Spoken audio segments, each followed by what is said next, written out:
There's a lot of talk about the 4B movement, and honestly, I have to admit my ignorance. I had no idea what this is about, so let's watch an explanation first and then we'll talk about it. I'm so glad you asked. The 4B movement is a movement in South Korea right now where the misogyny and sexism is so bad that South Korean women have decided to opt out of dealing with men entirely. That is not a joke. That is not an exaggeration. They are not dating men. They are not marrying men. They are not having children with men. They're not even sleeping with men anymore. And it's called the 4B movement because the Korean words for those four things all start with the letter B. Now, the movement officially got its name in 2019, and it's just been going ever since. It's so successful, in fact, that now South Korea has one of the lowest birth rates in the world. The number of deaths in South Korea outnumber the number of births in South Korea. And it's hilarious because all the men and the government are like, oh my God, what do we do? They don't want to like talk to us. They don't want to date us. What do we do? Like everything's in shambles. We don't know what to do. When South Korean women have been very clear from day one, they're like, hey, either you get your act together or we are literally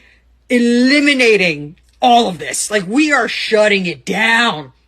Now, I think the 4B movement in and of itself is absolutely noble in intent and 100% deserved, and I'm fully in support. However, there are consequences as well, and I think that may not have really been considered, particularly in the United States.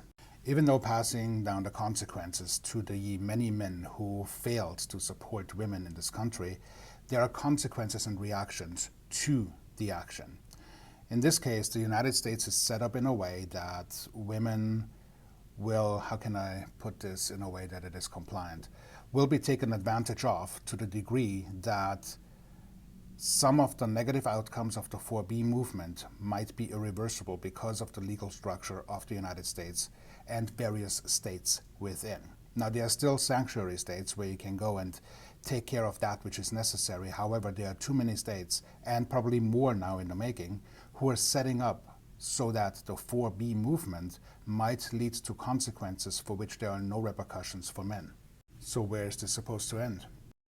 The many men who are supportive of the 4B movement and have likely voted in the interest of women's rights are going to be outnumbered by the willingness of those who are at the opposition to commit atrocities.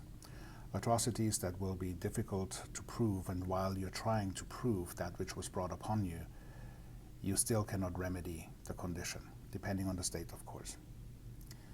And this is only the beginning, because just within the last 48 hours, people have become incredibly emboldened and know that there are very little to potentially no consequences at all for their actions.